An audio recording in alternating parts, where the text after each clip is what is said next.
Erik the Red, the Viking who used angry frustration as a type of weapon.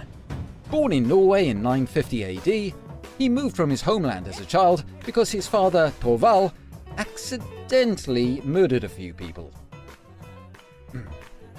So the family, en masse, moved to Iceland. A few years later, and a now adult Erik met his wife Thorhild and had 4 children. A daughter, Freydis, and 3 sons. The explorer Leif Erikson, Thorvald, named after Erik's father, and Thorstein.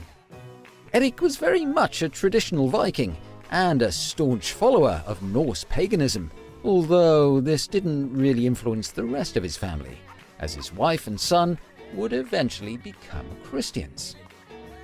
Erik just didn't get Christianity. The Norse gods were way cooler. They were bloodthirsty, they fought monsters, and they drank mead. What's not to like there, eh? Thorhild was not impressed. In fact, the sagas even claim that she was so annoyed with Erik's disregard of Christianity. Her response to that was that a complete ban of any hanky-panky in the bedroom. And perhaps this was the very cause of Erik's increasing bouts of anger and frustration, leading to arguments with neighbours and a pile of corpses. And so, just like his father before him, Erik got himself exiled and got booted out of Iceland. So that meant him and his family had to move on somewhere else. Naturally, his solution was to discover an even more remote frozen wasteland, Greenland. He named it that to trick settlers into thinking it wasn't a snow-covered death trap, making him the very first real estate scammer in history. Greenland, he said, while frostbitten men wept silently behind him, wishing they were back in the slightly warmer climes of Norway. Meanwhile, Thorhild, utilizing her time on the frozen tundra to spread the word of Christianity to the local reindeer population, commissioned Greenland's very first church. Erik had fiery red hair, a volcanic temper, and an allergy to staying somewhere without starting a fight.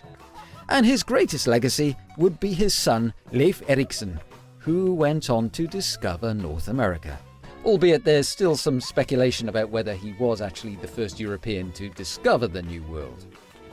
But one thing's for sure, Erik proved that if you raise your kids on exile and homicide, you never know.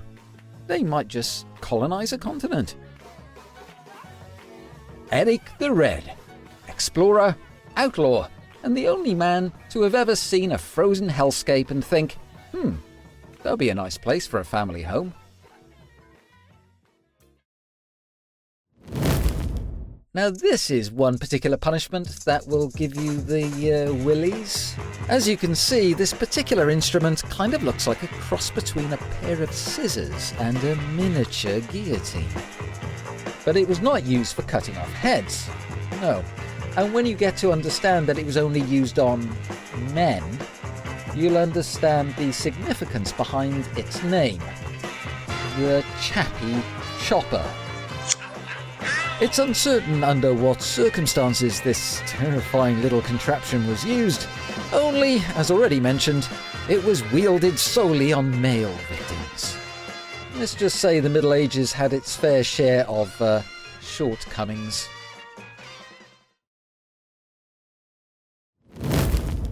Oh yes, the Greeks gave the world many great things of inherent value, such as science, literature, music, sport, and philosophy.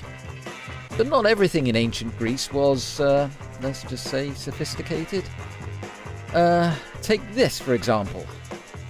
Quite simply, being chucked off a cliff. And the act of throwing a criminal over a precipice was practiced in many local regions, such as Athens, Sparta, Corinth, and the execution would involve pushing a convicted individual over a high and steep cliff. Yeah, that was it really.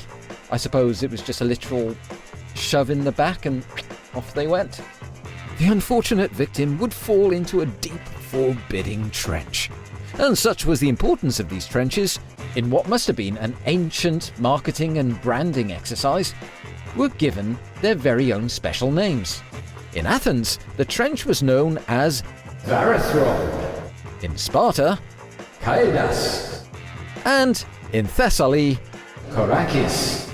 This form of execution, although not being particularly complicated or elaborate, was actually only reserved for individuals who were convicted of political or religious crimes.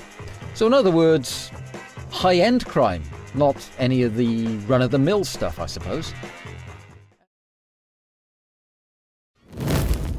Nebuchadnezzar II, the greatest king of the Neo-Babylonian Empire, ruling from 605 to 562 BC.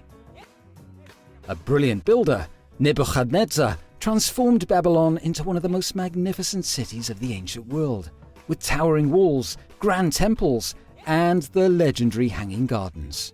One of the 7 wonders of the ancient world, though their existence is still debated. He saw himself as both a warrior and a patron of culture, restoring old temples and promoting Babylonian religion and identity. But of course, when the warrior side did take over, he would then become an absolute fruitcake. He's best known for his military conquests, especially the destruction of Jerusalem in 586 BC, and the exile of the Jewish population to Babylon. Hence why he's one of the biggest villains featured in the Hebrew Old Testament. In fact, the Judean exile and the impact it had on them is captured in the opening lines of Psalm 137.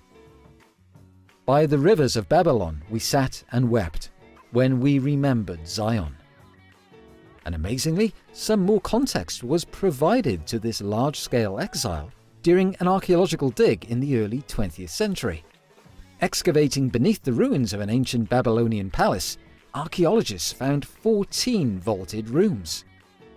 At first, they thought that they'd actually discovered the legendary Hanging Gardens of Babylon, but as it turned out, it was actually nothing more than a royal storehouse.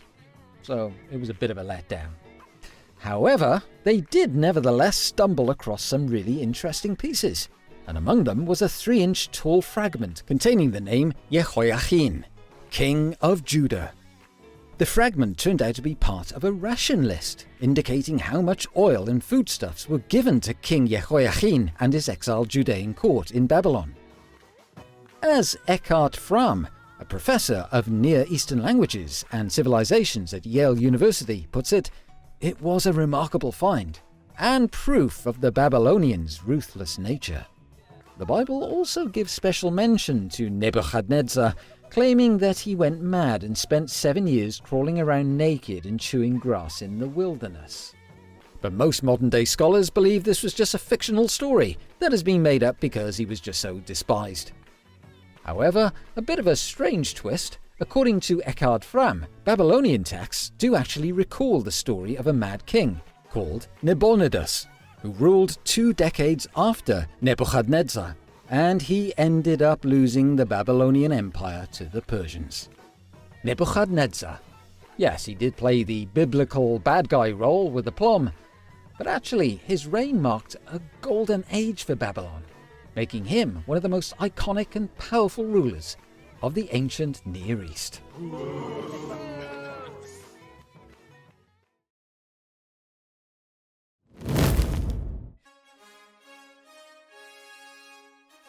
He wasn't just a Roman emperor, he was a force of nature. Having humble beginnings, he clawed his way up through a brutal and powerful empire, right to the very top. And when he got there, he changed the game. He split the Roman Empire in 2 and ruled with an iron fist. But let's talk savage, because it was this guy who launched the Great Persecution, the bloodiest crackdown on Christians the empire had ever seen. Churches were burned, scriptures destroyed, and believers tortured or killed. One victim of the emperor's newfound ferocity towards the religion was actually very close to home. Diocletian's butler, Peter, who by all accounts was a very good butler. But the emperor had a problem with him. He was a Christian and didn't care much for the rituals of the Roman gods. And of course this was not to be accepted. Peter was subsequently brought before the public and whipped so viciously that his skin was shredded to the bone. Next, salt and vinegar were poured into Peter's wounds. Oh. And then a large barbecue was brought out. And bit by bit, tiny morsels of flesh were removed from Peter's mangled body and cooked in front of him until he died. Diocletian continued his rule until 305 AD, when, in a shocking twist, he became the first Roman emperor to voluntarily step down from power. So, while the empire was still reeling from his brutal legacy, Diocletian retired to his palace, where, presumably, he spent the rest of his days tending to his garden. And when the weather was nice, I don't know, maybe he fired up the odd barbecue?